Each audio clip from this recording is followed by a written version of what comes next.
Senin 21 Januari 1985, jam 1 dini hari. Mardi, seorang petugas, keluar dari posnya untuk berpatroli mengelilingi Candi Borobudur. Dia ditemani oleh kedua orang rekannya dan baru saja 10 menit berpatroli, Mardi mendengar suara ledakan yang cukup keras dari arah timur. Ia dan dua orang rekannya langsung panik. Mereka berhamburan mendatangi sumber ledakan. Dan sekitar 10 meter dari sumber ledakan, mereka melihat batu-batu candi berserakan. Mardi pun melarang kedua temannya agar tidak mendekat pada sumber ledakan. Tak lama kemudian, mereka kembali mendengar suara ledakan yang sangat keras. Dari suaranya itu, ledakan tersebut pasti bersumber lebih dari satu bom. Buru-buru Mardi lari ke posnya. Dia pun melaporkan kejadian itu ke pihak kepolisian. Mardi yakin pasti masih ada beberapa bom lagi yang belum meledak. Dia dan kawan-kawannya pun tak berani mendekati Candi Borobudur. Selang beberapa saat, akhirnya rombongan polisi datang ke lokasi pengeboman. Garis polisi pun dibentangkan. Setelah mereka memeriksa beberapa candi, ternyata masih ada 3 bom aktif lainnya di sana. Itu merupakan bom waktu dan 1 jam lagi akan meledak. Untung saja ada seorang anggota polisi bernama Adi. Dia merupakan polisi muda yang sudah terlatih untuk menjinakkan bom. Perawakan Adi tinggi, kulitnya putih. Dia memang tampan dan pemberani. Hebatnya lagi, Adi tidak memakai baju pelindung apapun untuk menjinakkan bom tersebut. Dia hanya membawa gunting kecil dan sebuah obeng. Saat itu, semua orang menjauh dari kawasan candi. Adi dengan seorang diri mencoba untuk menjinakkan 3 bom tersebut. Semua orang di sana sangat tegang melihat aksi Adi. Tapi polisi muda itu tidak gugup sama sekali. Dia tampak sudah terbiasa menjinakkan bom dan tak butuh waktu lama. Akhirnya Adi berhasil menjinakkan ketiga bom tersebut. Kemudian semua orang bertepuk tangan saat Adi keluar dari kawasan candi dengan menenteng 3 bom rakitan. Beberapa hari kemudian investigasi pun dilakukan. Pihak kepolisian berupaya untuk menangkap pelaku teror yang menyebabkan hancurnya beberapa candi Borobudur. Setelah melakukan investigasi dengan cara mendata pengunjung Borobudur, akhirnya pihak kepolisian menemukan titik terang. Ada 2 orang yang dicurigai sebagai pelaku bom candi Borobudur. Mereka adalah Abdul Qadir dan Husein. Menurut pengakuan penjaga candi, tingkah mereka berdua sangat mencurigakan. Pihak kepolisian pun berhasil menemukan data mereka. Penangkapan pun langsung dilakukan. Dan setelah diinterogasi cukup lama, akhirnya mereka berdua mengaku. Setelah itu sidang pun digelar hakim. Dalam persidangan itu, Husein dan Abdul Qadir mengaku tidak ada niat sama sekali untuk melakukan pengeboman Candi Borobudur. Mereka hanya diajak oleh Jawad untuk berkemah di kawasan Candi Borobudur. Walaupun mereka berdua sudah melontarkan pembelaan,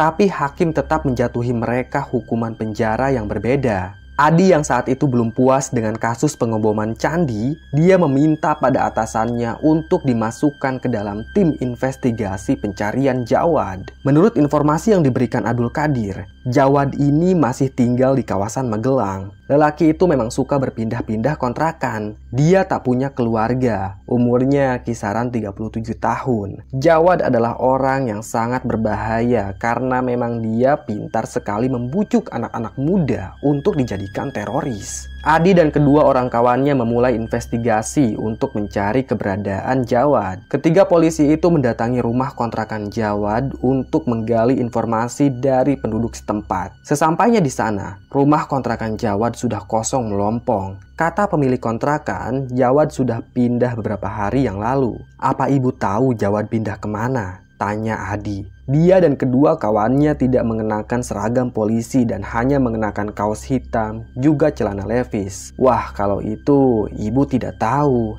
jawab si ibu pemilik kontrakan. Adi pun meminta izin untuk masuk ke dalam bekas kontrakannya Jawad. Dia memeriksa dengan teliti setiap sudut kontrakan itu. Tidak ada barang apapun di sana. Namun, sebelum Adi keluar dari kontrakan, tanpa disengaja, ia melihat sebuah bon belanjaan yang tergeletak di atas palkah jendela. Adi pun mengambil bon belanjaan tersebut. Dan ternyata itu adalah sebuah bon restoran nasi Padang. Ada alamat restoran yang tertera pada bon tersebut. Tanpa banyak bicara lagi, Adi dan kedua kawannya langsung menuju restoran Padang. Kebetulan alamatnya tidak jauh dari sana. Mereka bertiga naik mobil Kijang jadul berwarna hijau. Tak lama kemudian, mereka pun tiba di sebuah restoran Padang. Adi turun dari mobil dan langsung menghampiri si pemilik restoran tersebut. Dia menanyakan perihal Jawad. Kata si pemilik restoran, Jawad memang pelanggan tetapnya. Lelaki itu sering makan di restoran Padang tersebut. Tapi sayangnya, sudah beberapa hari ini Jawad tidak muncul di restoran. Si pemilik restoran juga tidak tahu banyak soal identitas Jawad. Dia itu tampak seperti orang alim. Bicaranya lemah lembut dan sangat ramah. Tapi memang sudah beberapa hari ini aku tidak melihatnya, ucap si pemilik restoran. Kalau boleh tahu, apa yang suka dibicarakan Jawad, Pak? Tanya Adi. Oh, Jawad sering berbicara soal tragedi Tanjung Priok dan soal ibadah jihad, ucap si pemilik restoran.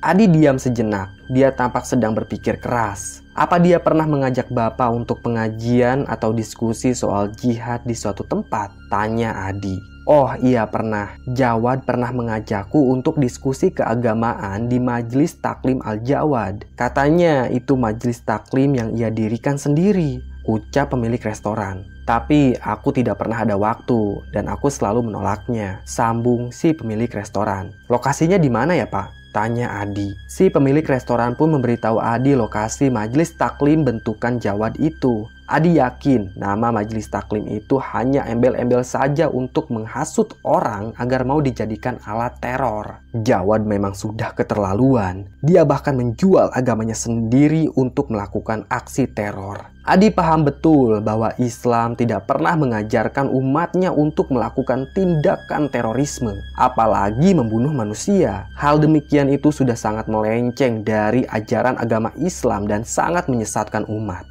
Setelah tahu lokasi majelis taklim bentukan Jawad, akhirnya Adi dan kedua kawannya keluar dari restoran Padang. Kemudian, tak jauh dari restoran tersebut, ada seorang wanita gelandangan yang umurnya kisaran 35 tahunan berjalan mendekati Adi. Gelandangan itu menodongkan ember kecil yang tampak usang dan kotor. Pak, bagi rezekinya Pak, saya belum makan, saya lapar, ucap gelandangan tersebut. Adi merasa kasihan pada gelandangan itu.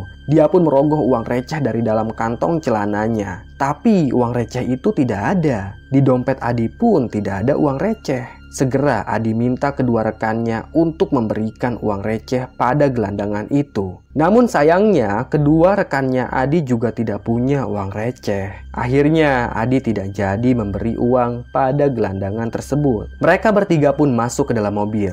Mesin mobil dinyalakan. Kemudian sebelum mobil itu melaju, Adi membuka jendela. Ternyata dia menemukan uang receh di dalam mobilnya dan hendak memberikan uang tersebut pada si wanita gelandangan. Anehnya, wanita itu sudah tidak ada. Entah kemana wanita itu pergi. Adi pun tancap gas dan langsung menuju majelis taklim bentukan Jawad. Tak lama kemudian, akhirnya mereka tiba di sebuah bangunan bercat putih. Tak ada perumahan warga di sana. Bangunan tersebut berada di pinggir jalan yang sepi. Sejauh mata memandang, hanya ada pohon-pohon bambu yang berjejer di pinggir jalan. Adi dan kedua rekannya mencabut pistol dari pinggang mereka dan langsung mengendap-endap mendekati bangunan tersebut. Adi menyuruh salah satu rekannya untuk memeriksa ke belakang bangunan. Takutnya di belakang sana ada pintu keluar. Kemudian, dari balik jendela kaca yang bening, Adi mengintip situasi di dalam sana. Tampak ada seorang lelaki yang berdiri membelakangi pintu. Lelaki itu bertubuh kurus. Kedua tangan lelaki itu bergerak-gerak. Dia tampak sibuk mengerjakan sesuatu.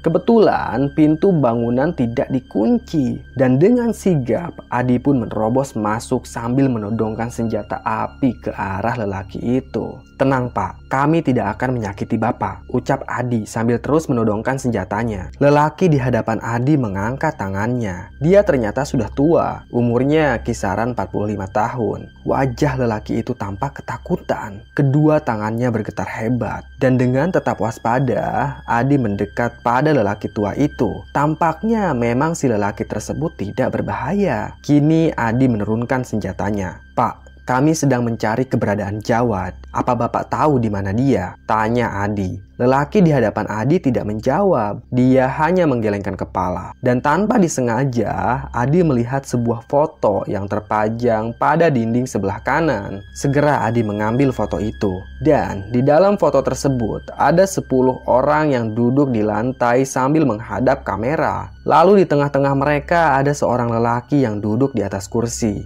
Lelaki itu memakai koko putih dan sorban hitam yang diikatkan di kepala. Lelaki itu tampak sangat diistimewakan. Pak, apakah lelaki ini Jawad? Tanya Adi sambil menunjuk seorang lelaki di dalam foto tersebut. Si lelaki itu tidak menanggapi. Dia masih mengacungkan kedua tangannya. Keringat semakin banyak membasahi wajah si lelaki itu. Adi merasa ada yang aneh dengan lelaki tersebut. Hingga terdengarlah suara alarm seperti jam digital. Adi langsung menyadarinya. Dia lari keluar dari ruangan itu sambil berteriak. "Ada bom!" teriak Adi.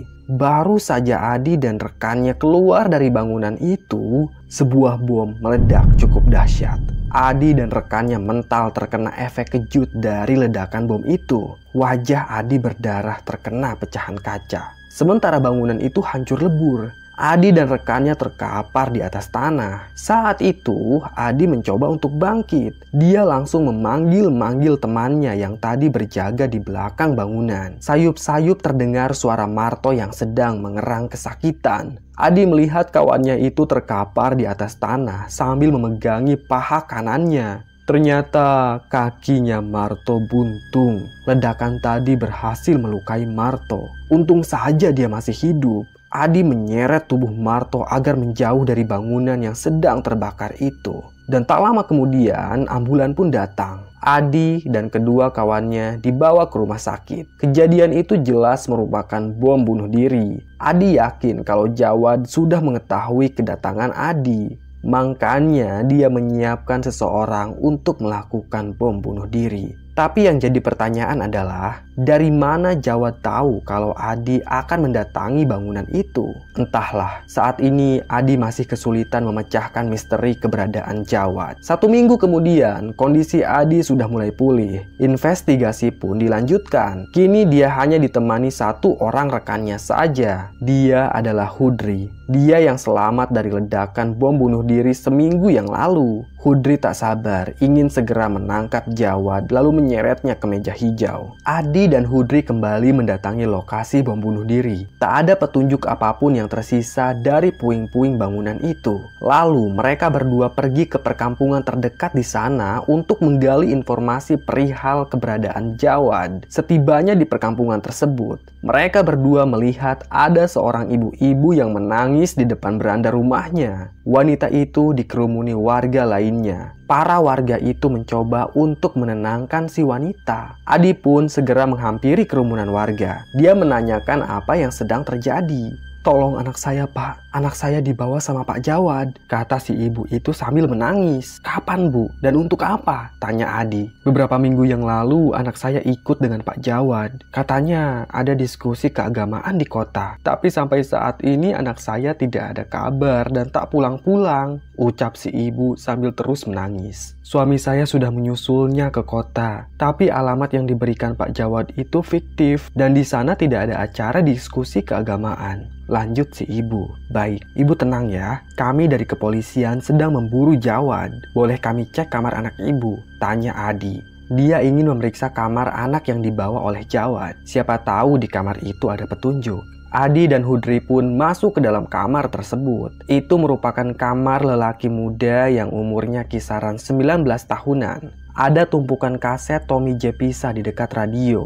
Tampaknya anak itu memang penggemar berat Tommy Jepisa. Lalu, si ibu menyerahkan sebuah foto anaknya yang berwarna hitam putih. Adi pun mengantongi foto itu. Dan tanpa disengaja, Adi melihat sebuah buku jihad yang tergeletak di atas lemari. Adi langsung mengambil buku tersebut. Dia membuka lembaran buku jihad. Ternyata penulis buku itu adalah Jawad sendiri. Pastilah isinya sudah diselewengkan. "Ini milik anakmu?" tanya Adi pada ibu tersebut. "Iya, Pak Polisi. Kata anak saya, Pak Jawadlah yang memberinya buku itu. Jawab si ibu sambil sesekali mengusap air matanya. Saat Adi membuka lembaran buku itu, tiba-tiba saja ia menemukan secari kertas yang terselip di sana. Di atas kertas itu tertulis sebuah alamat. Adi pun langsung mengantongi kertas itu. Dia akan mendatangi tempat manapun yang diduga menjadi petunjuk keberadaan Jawad. "Buku ini kami rampas karena sangat membahayakan," ucap Adi. "Baik Pak, ambil saja. Saya minta tolong temukan anak saya ya Pak," ucap si ibu.